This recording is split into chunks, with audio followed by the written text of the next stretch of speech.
Good morning. What will you do today to feel the way you want to feel? What's it going to be? It's too early.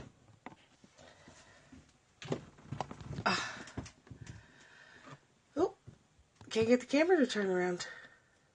There we go. It's so early. Way too early for this, but we have to go to Loganville, so I was going to get on early today. And I know most of my Perry group isn't. Oh, hey, Mom.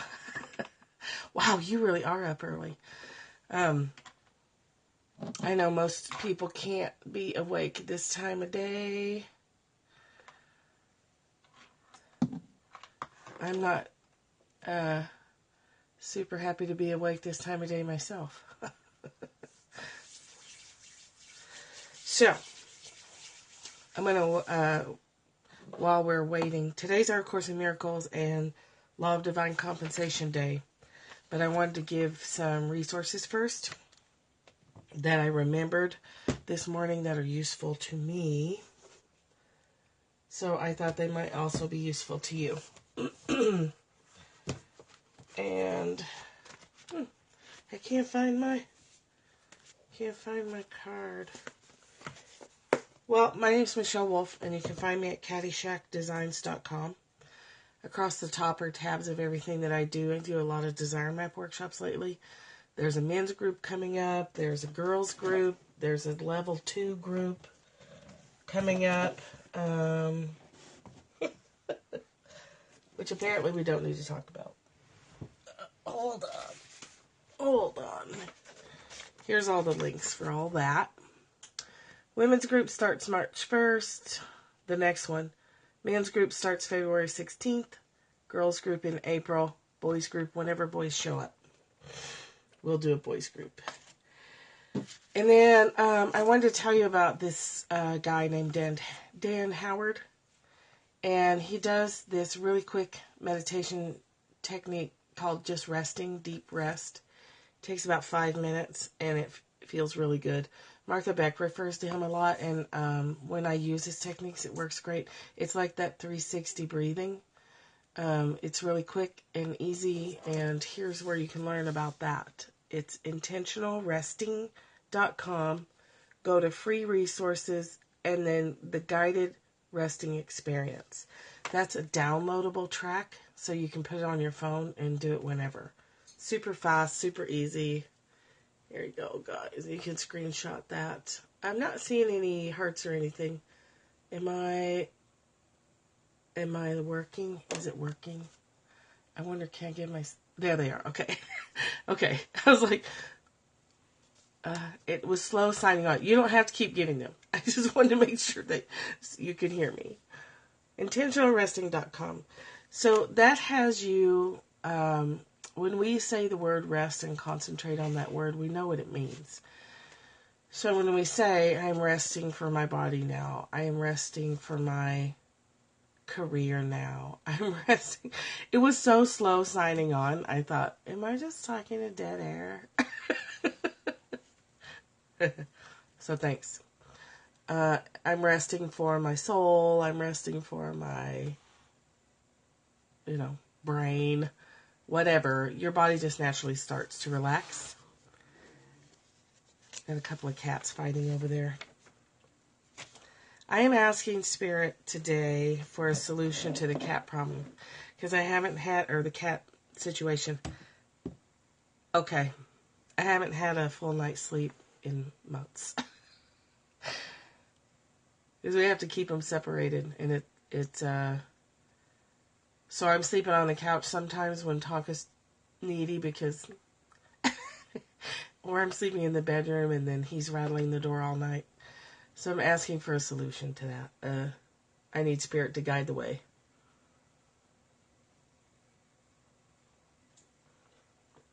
Oh, and let's pull a card too. And then here's the mantra that I keep in my card box. I choose grace and ease by choosing love. Whenever I keep my focus on love, everything else is graceful and easy. Surprisingly simple. It's really not complicated. And then I'm just going to pull us a card here before we get into our readings, because I want to do it first. I'm afraid I'll forget. Let's have a card for the day. I think getting up early helps me remember to do my own practice before getting on Periscope. Sometimes when I'm not getting on Periscope till 9:30 or 10, when I'm not getting up in time to do my work before I get on Periscope, I get off Periscope and I feel like I'm already done. So my own practice is potentially could slip. It's a struggle. Sometimes I'm not getting to my planner till 2 or 3 in the afternoon, and I don't like that. So although I'm not particularly fond of getting up at 6, I think it's more productive for me to do that, even though it's not so fun. So we got a card hopped out. Let's see what we draw.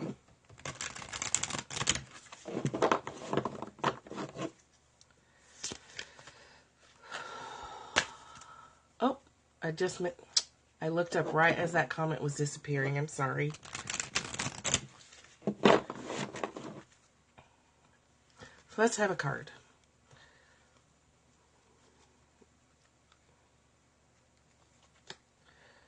Okay, we got 2. This one hopped out. 48, the Wishing Well. I love this card. Wishing Well. And then this is the one that I drew called Flying, which is also a really pretty card. Flying. And we're using this book again, The Enchanted Map. All right, let's read the one that hopped out first. Number 48, Wishing Well. Super nice card. And they were both upright, by the way. So, desire is the sacred impulse for life. Feel it, but let go of all attachment to ownership. Well, that's pretty much what we talk about every day. Desire is the most important impulse for creating life. Now you're seeing the relationship between desire and inspiration, the whole point of the desire map process. And sensing that moment of truth when you feel the inception of new life. It's the aha moment when everything makes sense. Perhaps you recognize a soulmate or conceiving a baby or an idea. The Wishing Well card awakens you to the presence of unseen forces that enable new beginnings. Divine intelligence activates the field of possibilities where new life is co-created in a magical way. This is just what we've been talking about all week, is being aware of the movement in the energy of your life and knowing that things, oh, that's so cool. That's so cool. You start on the other side of creation, you feel it as it's taking shape. You're aware of it before it's taken form and showed up in your life in a physical way, which is really an interesting way to live. It's really rewarding. So, and this says, neither you nor anyone else can know how or why this happens. It just does. To that end, you can't control the process of growth. Rather, you must step aside to be a channel for higher forces and relinquish any attachment to how this new creation should appear.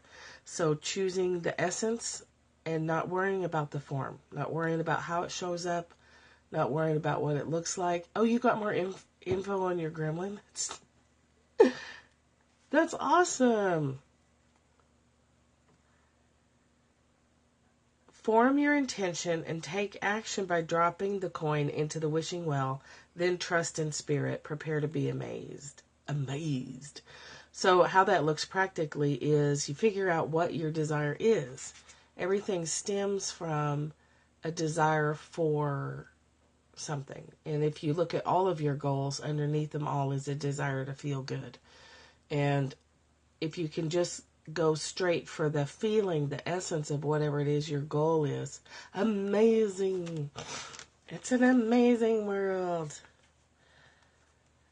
If you can go straight for the essence, then divine intelligence activates the field of possibilities.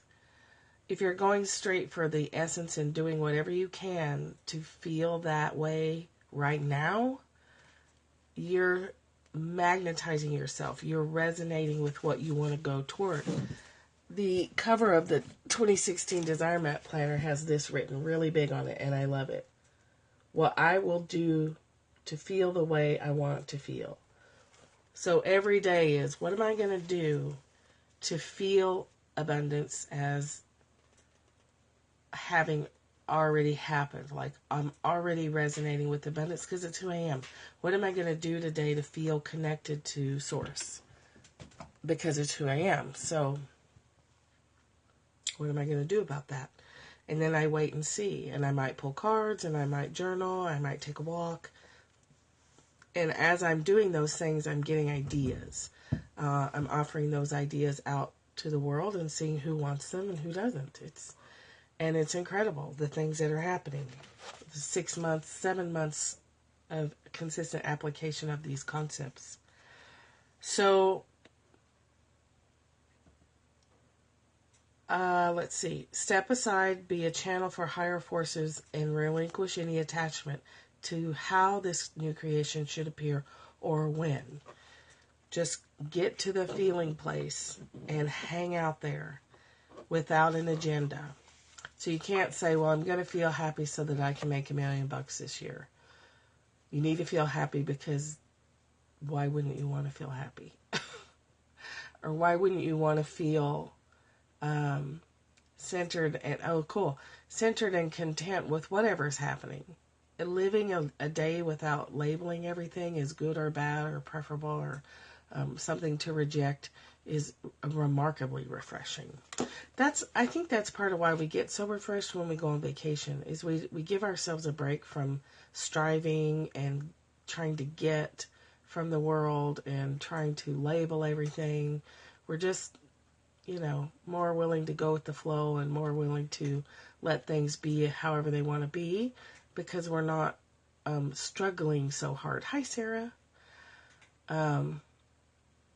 You're up really early for a Saturday too, but you have children, so that'll do it.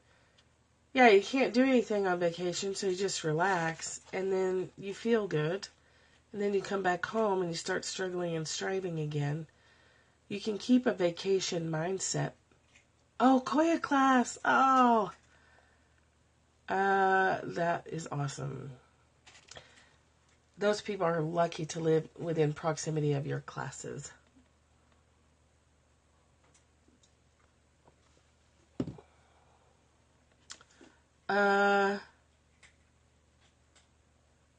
Yeah.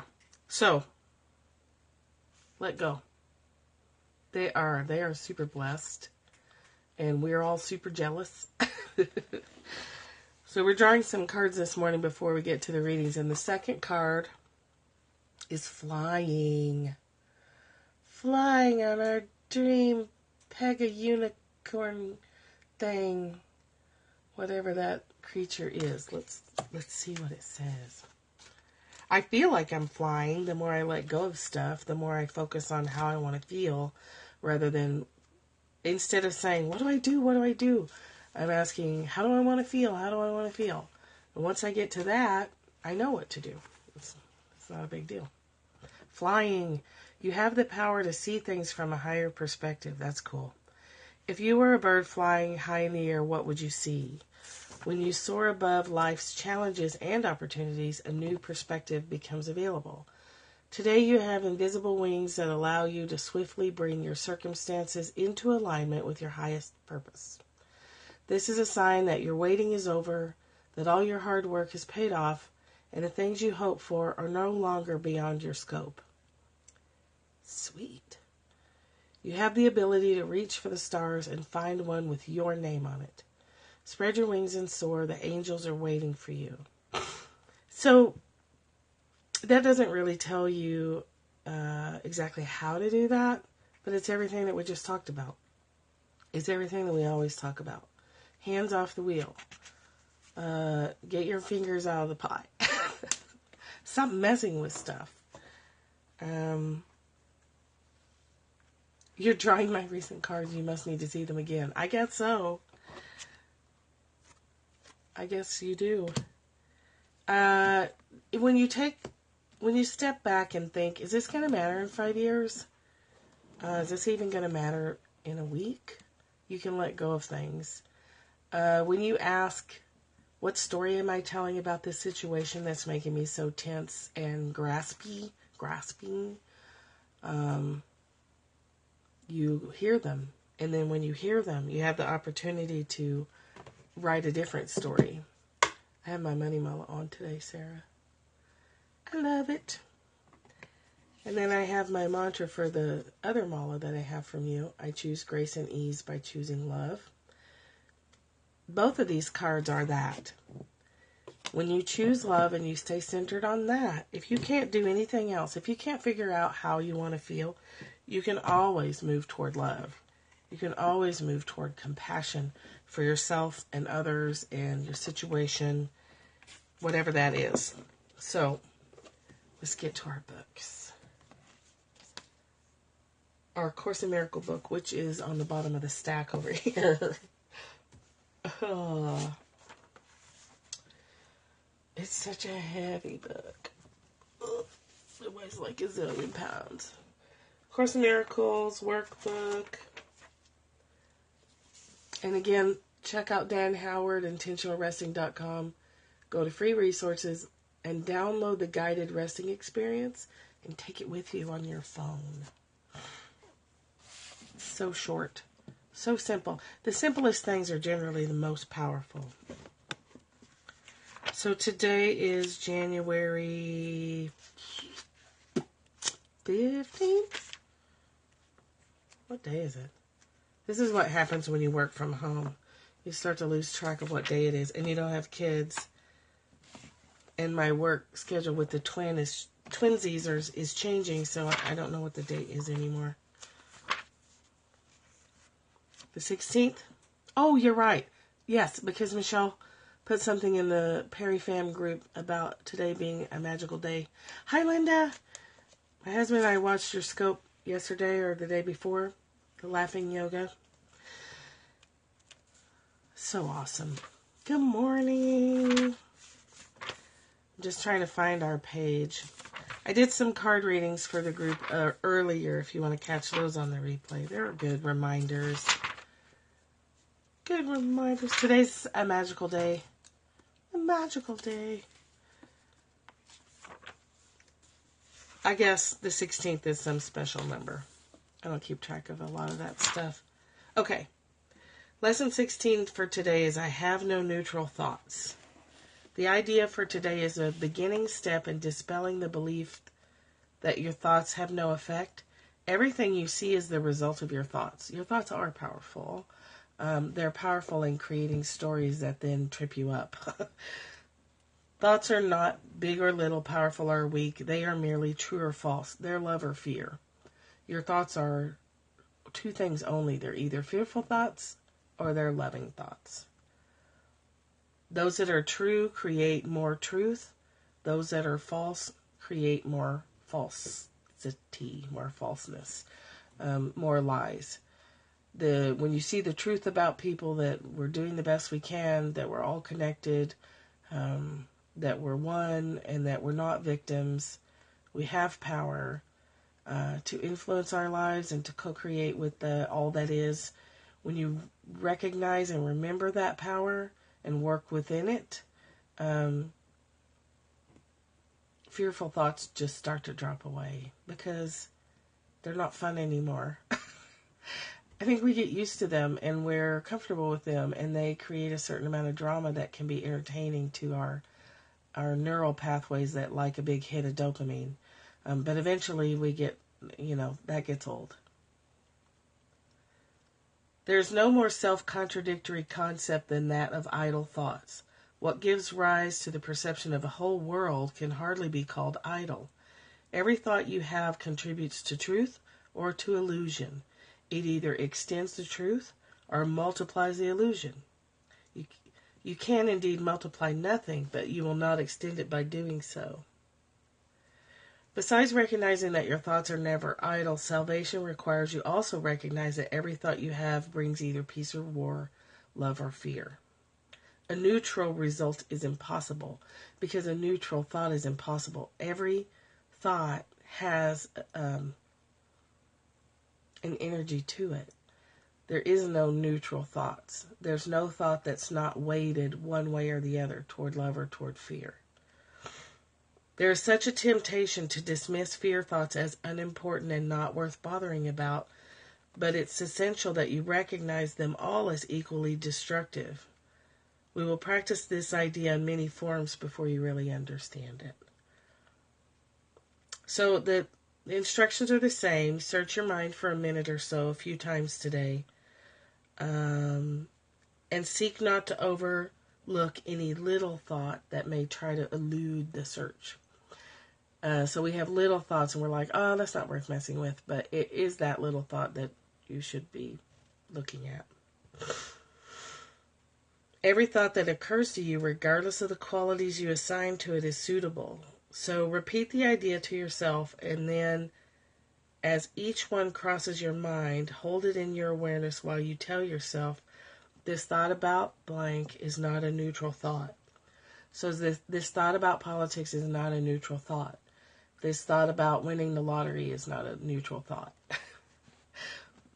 This thought about living in alignment with Source is not a neutral thought. It's still weighted toward love. Yeah, little thoughts are magnets to big ones, right? It attracts more and more until it's a big old thing you have to deal with. Pay particular attention to thoughts that arouse uneasiness, that feeling of a little anxiety. And the following form is suggested when you have some anxiety or an uneasy feeling in your stomach when you're thinking about particular thoughts. This thought about blank is not a neutral thought because I have no neutral thoughts. That's all you do. 4 or 5 times today. The length of the exercise period should be reduced if there is discomfort. So it's a little like yoga. It's like mental yoga. You go until you hit a point of discomfort and you back off just a little bit. And tomorrow you practice some more and you might go past that discomfort and your edge of discomfort will be a little further. But you don't push through it because that's ego, right? It's like it has a goal in mind and it wants to just push through all these negative thoughts and kick them out and squash them down. And that's not the voice of love. That's the voice of war. And that's what creates internal wars, which then create external wars. So kindness to yourself, compassion for your limits, and respect of those limits. When you catch yourself pushing and trying to achieve a goal, just know that you're now functioning in ego, and that's a fearful place to be, and that's not the purpose of this kind of practice. It's adding more damage to whatever damage already exists. So I have no neutral thoughts. Just recognize them now. 2, 3, 4, 5 times a day. That's about it. Only for about a minute or so. This thought about whatever is not a neutral thought. And that's whether you label it a good thought or a bad thought. Because I have no neutral thoughts. All your thoughts have power. And you're learning to recognize that. And you're learning how thoughts lead to emotions and emotions lead to thoughts. And how to be conscious of that process so that you can have some control over it. Because that's the only place that you have control anyway. Let's drink. I'm rocking the grapefruit water today.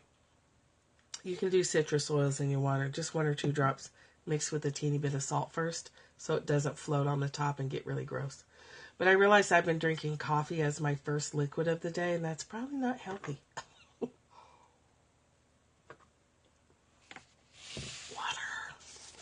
Law of divine compensation.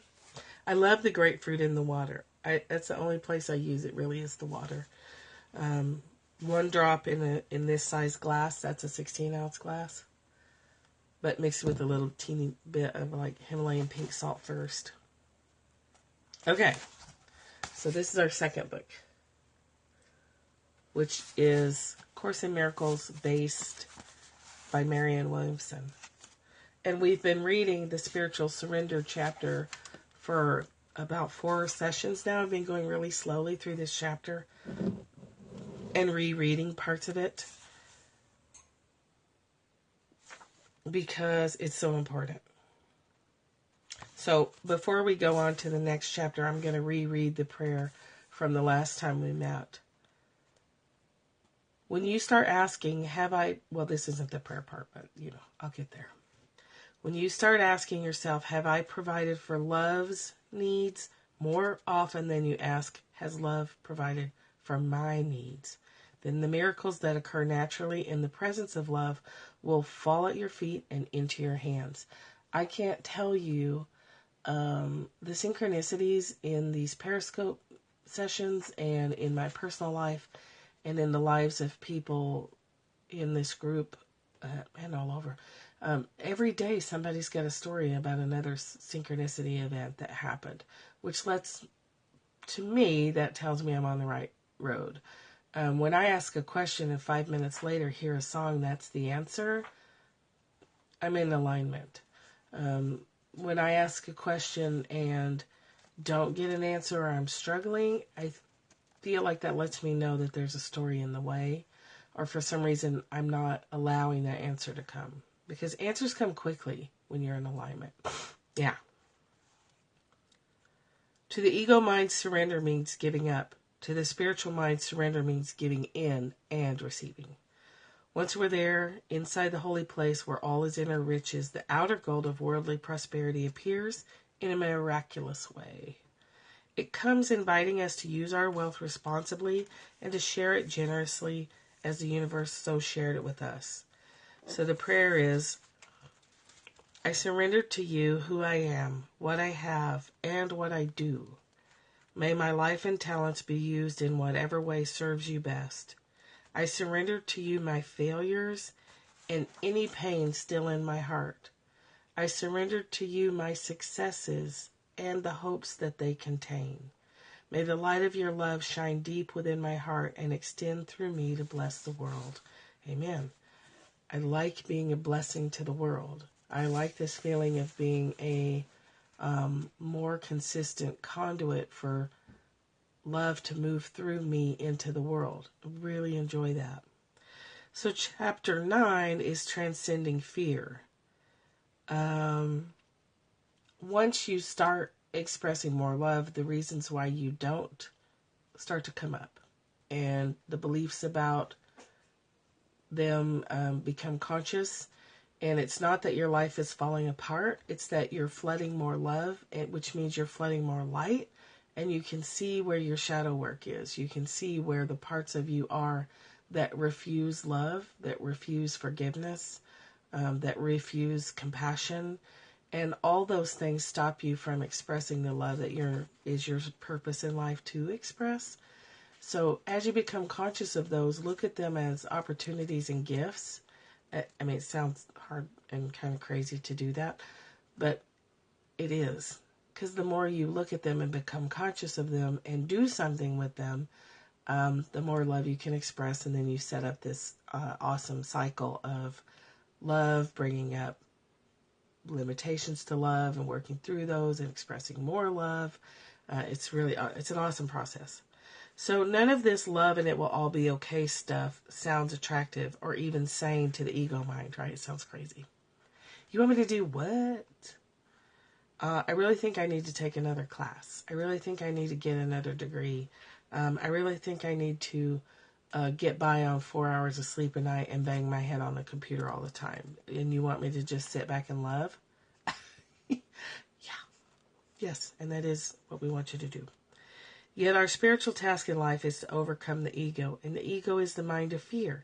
It's our own mental power turned against ourselves. It's the part of us that thinks we have to struggle to get ahead, that we have to compete with everyone around us, and that there's only so much success to go around and so much money. A lot of people struggle with, if I have a great deal of success and a great deal of money, somebody else is going to do without, and that's not the case. The ego mind is not the truth of who we are, and what it says is not true. It's our own self-hatred masquerading as self-love. The ego purports to help us while actually luring us into the anxious hell of confused and confusing thoughts. The ego consists of and perpetuates the chronic, self-destructive patterns by which we sabotage ourselves, blow opportunities, destroy relationships, and undermine ourselves in a myriad of ways. Yet, these self-defeating patterns don't announce themselves as such. They don't say, hey, you're destroying yourself and all your chances for success. The ego is very seductive. It comes with, it gives you misleading impulses. It fills you with a compulsion to act that in the beginning feels like, well, I feel so strongly about acting, I probably should. And it usually turns out wrong, because compulsion is never the truth. The still small voice of creative impulse is quiet, and it's optional. It's a little tug. It's a little pull in a certain direction. It's not a command, or worse, a demand to act. Those commands and demands to act is an ego thing usually. And if you look back, typically when you follow a command or demand energy, a compulsive energy to act, it's usually the wrong choice. Let's say it's the not effective choice. It doesn't get you where you want to go. It comes in the guise of responsible consideration, logic, telling us something is reasonable that only later we realize wasn't reasonable at all. It just seemed. Ego can masquerade as spirit, and spirit is so quiet that you have to practice to hear it. And that is what some people struggle to do, is putting down the cell phone, turning off the TV, spending time feeling bored, but then waiting to go beyond the boredom, because the boredom is, I think feeling bored is the ego trick of like the inner restlessness that makes you get up and do something. The inner restlessness of addiction that makes you get up and do something, because if you sit there and wait out the boredom, something else is on the other side of it. And that something else is way more rewarding than any television. Yeah, and the energy is different. And you have to be quiet and do a daily practice to learn to tell the difference. You don't know the difference between spirit and ego unless you stop long enough to listen and experiment with your intuition and stuff. The ego or fear mind is the false belief that we are separate from God, separate from our source. The fear-based thinking falls like a veil in front of our eyes, obscuring what is actually real. So how do we transcend it and lift the veil? The veil of illusion is automatically lifted. You don't have to do. You just have to feel. You just have to return to love over and over again. And automatically your eyes clear up. The scales fall away from your eyes and you see clearly. Oh, that's great. That's perfect. And I'm sure that came with a lot of practice. When you can move through your daily life aware of that deep undercurrent, lots of practice. Even when I've had the experience more than once when something seemingly terrible happens, and yet I don't lose touch with the deeper, calm water. So the waves on the surface of the water can be choppy and white-capped and noisy and loud, but you can hold the duality of that over time and be aware of the calmness that everything's okay, even when on the surface everything looks very much not okay. It's an interesting place to be. So you start to ask yourself, who am I really and why am I here? And these two questions answered correctly give you the power to work miracles. Your mind is holy because it's a creation of love. It was created for the purpose of extending love into the world. Your work is geared to success to the extent that it's dedicated to love. Remember this, and your mind will be filled with an impenetrable power. Asking how you can serve as a conduit for source in the world. Asking how you can serve love is far more important than looking for a particular job. Like someone in a career change, if someone's watching this that's looking for a new career, start asking how I want to feel when I wake up in the morning. How do I want to feel when I'm moving toward or moving within whatever activity brings income into my life that's necessary for my support. How do I want to serve love in this world and experience the financial abundance that's mine? Instead of searching the wanted ads, or instead of looking for a different location, because what happens is if you leave one job that you're not happy in, you're going to land in another job, and within a few weeks you're going to feel exactly the same. You have to reach for the essence and reach for how best to express love in this world, to know which career, and that can mean working for somebody else, but it can also mean working for yourself. Hi, Michelle. But you won't know what those things are until you start with these different kind of questions. And still you're always with you. So you can job hop and location hop. Good morning. And you're still, wherever you go, there you are. It's that whole thing. You take all your baggage with you. So seeking first to connect to love, seeking first to strengthen. The best thing that you can do for yourself if you're looking for a career or trying to decide what to do with your life is spend time every day strengthening your connection to love, strengthening your understanding of the difference between spirit-led action and ego-led compulsion. Between the actions that arrive, the creative impulses that arrive from spirit, and the compulsive push to act, which is from ego. It takes time. Your time is better spent strengthening those connections than polishing your resume even, or taking another job skill class. Don't act until you're aligned with your soul. And the impulse to act comes from that deep, quiet place. Then the action you take is going to cut light years off your time. We think we've got to get out there and change jobs, and we've got to get. And then we just end up in the same damn place. So instead of looking for another job, look for your connection to source. Strengthen that. Brush up that. And then your actions will be spirit inspired and far more effective. And they don't make sense either, which makes it hard. Like following the impulse of spirit may not look logical on the surface, and you may have people saying, I know, you're a really good example of that. Michelle's doing that with her life. Rather than going back to, even when she's having job offers handed to her, she's saying, no, that's not in alignment where I want to go. So I'm going to take more time, and every day I'm going to strengthen my connection to source. And that's where I'm going to put my energy, knowing that that will lead her to where her fullest expression of her authentic self in the world is going to be. But you can only see like 2 or 3 steps in front of you. You're like, okay, you just have to have that trust that I'm going to take this next step, and then I don't know where the end goal is. You let that go. You take the next step. I still don't know where the end goal is. You know why? Because there's no end goal. There's no end. There's just more and more full expression. There's just more and more full experience. There's more and more expression of your particular brand of authentic offering to the world. Even when it doesn't make sense. And frequently it doesn't make sense, right? It doesn't make sense to say, instead of searching the job ads, I'm going to meditate for an hour a day.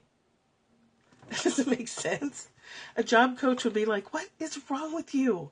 You need a better resume. You need to go take another computer class. You need to go take an interviewing skills class. Maybe. But the first thing you need to do is strengthen your spirit, your connection to spirit. Blech, right? Doesn't that just sound like the grossest thing ever? Another class? For that, like you were in the mortgage thing, so another mortgage class. Ugh. So amen, sisters and brothers. Spend your time where it will do you some good. Spend your time in the only place you have any control anyway. Otherwise, you're just going to end up in the same situation that you're running from now. Unless and until and unless we align ourselves with spiritual truth, we're vulnerable to ego thoughts. According to A Course in Miracles, with every thought we are host to God or hostage to the ego. Ooh, I like that.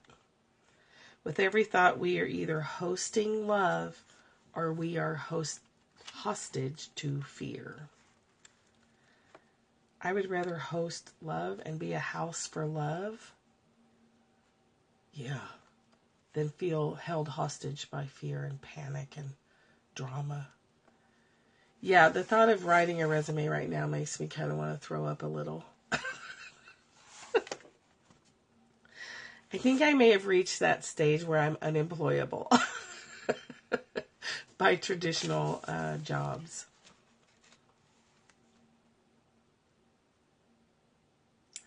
There's no evil force out there stalking the planet for human souls. It's all in your head. But then I realized this is the worst place it could possibly be. It's not good news that the only darkness that exists is inside your own head. 10 years. Oh, God, that's great. That's great. I'm going to stop with that thought of, with every thought we are host to love or hostage to fear. It actually says host to God or hostage to the ego. But I like host to love or hostage to fear. What do you want to do today? What do you want to do today that strengthens your connection to Source? You're doing it right now. With me, you're strengthening your connection to Source. I know some of you have done some personal work already today and will later today. Thank you, Linda. Linda, are we friends on Facebook? We need to get you in the Perry Fam group.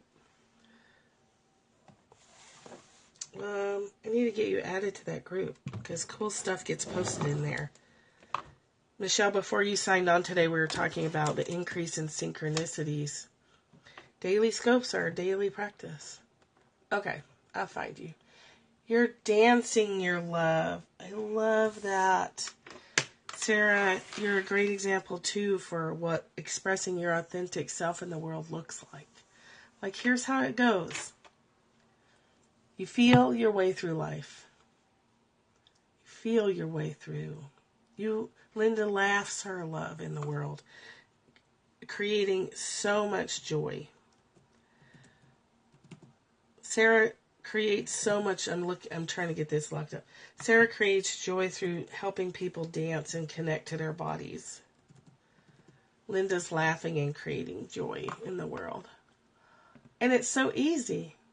It's so easy. Your purpose, your authentic expression is incredibly easy, which is why we tend to dismiss it. It's too easy, so we don't value it because we're caught up in that Calvinist thought that we have to work and suffer, that ancient, punitive, religion-based concept that life can't be easy. Life is supposed to be easy. What if just for today you stopped striving toward something and just let yourself be present with what is right now? Understand the concept of striving anymore?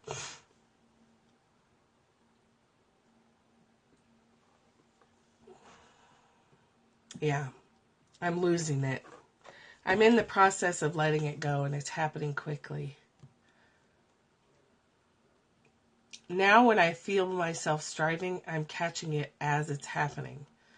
Because now it feels really uncomfortable to think of marketing. Blech. Yeah, striving is starting to feel really, really weird. Really, really uncomfortable. Whereas before it's all I thought. So I know I've made the shift. So let's see. Linda. There you are. Okay. Linda, I'll add you to our Perry Fam group.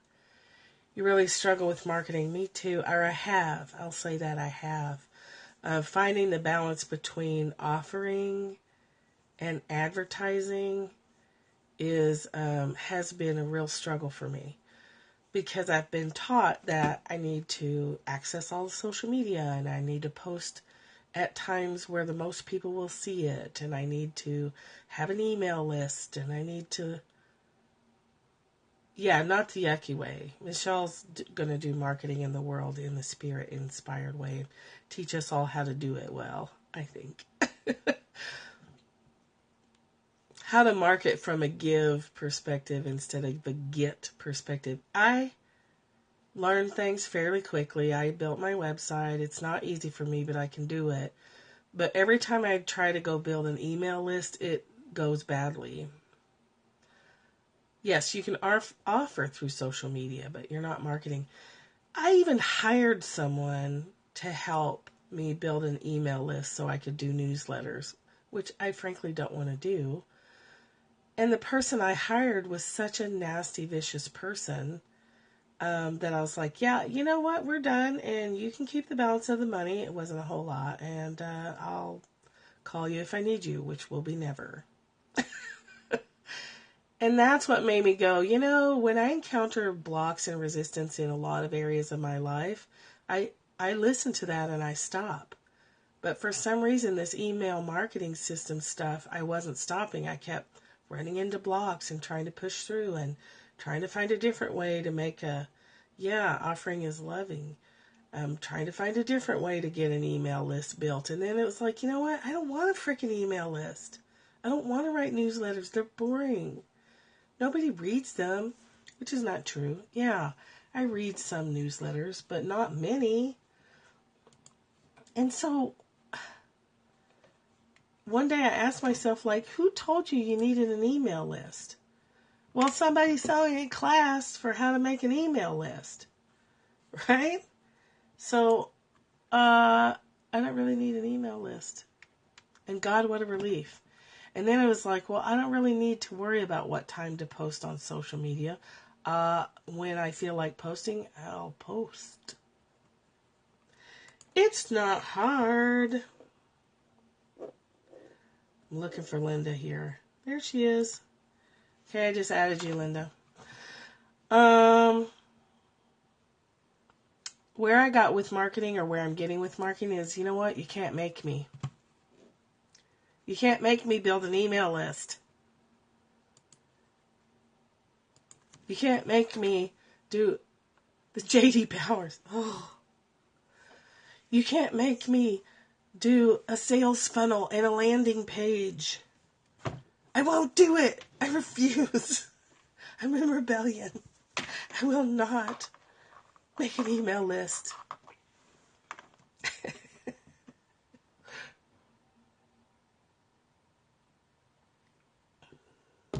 So, if you're encountering lots of blocks, stop and listen. Open your ears and listen to why maybe it's not the right way for you. I know you know the difference. Sometimes we forget to ask, though. So much stress. There's no laughter involved for me in landing pages and 7-step sales funnels. And the catchy titles that make you open the emails. It still works for people. I still open it. If I could get an email that says, hey, did you miss it? And I'm like, what? What did I miss? And then I'm like, damn it. Tricked again. Skunked again. Drink your Ovaltine. Marketing nonsense. So, scarcity marketing, scarcity thinking, right? A crummy commercial? I love that scene. Poor kid. Drink your Ovaltine.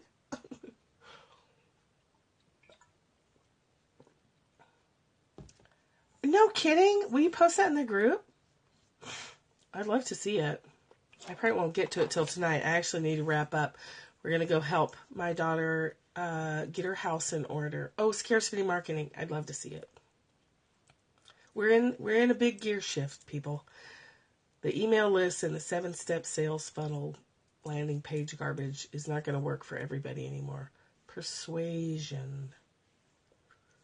Yeah. I'd like to see what that says. So thanks for hopping on with me in your textbook.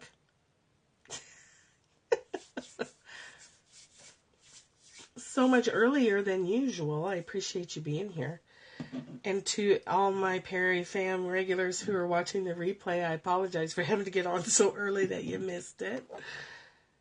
So, but we've got a 2.5 hour drive ahead of us, so we need to get on the road. We're taking our table and chairs and stuff. Learn, pass the test, forget, relearn. Oh, yes, I hate that. Information in, information out. Hi, replay viewers. We love you. Have a great day to you, too. Oh, thanks, Linda. Thanks for making us laugh. Thanks for everything, you guys. I woke up feeling like I had won the lottery. And I had slept on our love seat couch last night because of one of my needy cats, and I wanted to cuddle him. And he ended up falling asleep and waking up like several times throughout the night. But I just woke up feeling like I had won the lottery. And I was like, I have won the lottery.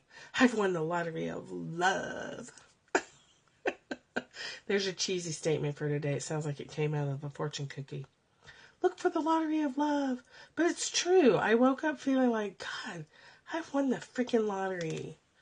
I live where I want to live. I'm doing stuff that I want to do. We're getting by. It's only going to get better from here. What a life. And the cat conflict is really the least of our problems. It's probably reflective of our own conflict, if the truth be known. Everything's mine anyway. Yeah. So wonderful. So, have a lovely, lovely day. Spend your time strengthening your connection to spirit instead of polishing your resume or searching the wanted ads, the job ads. And allow for miracles to shift your perception. Catherine, you're awake. I'm just wrapping up. I can't believe you're awake. I hope you didn't wake up just for this and now I'm done. I love you all very much and so appreciate your sharing this journey with me. Okay. We had a couple of cards early on and they were fun, very much in line with what we already talked about. And talking about, the no bladder woke you up. The lottery of love. Have a wonderful day, everybody. So much love to you. I'll talk to you soon. I'm sure we'll have some twin pictures on Facebook later for you. I will. I'll kiss them for you. Bye.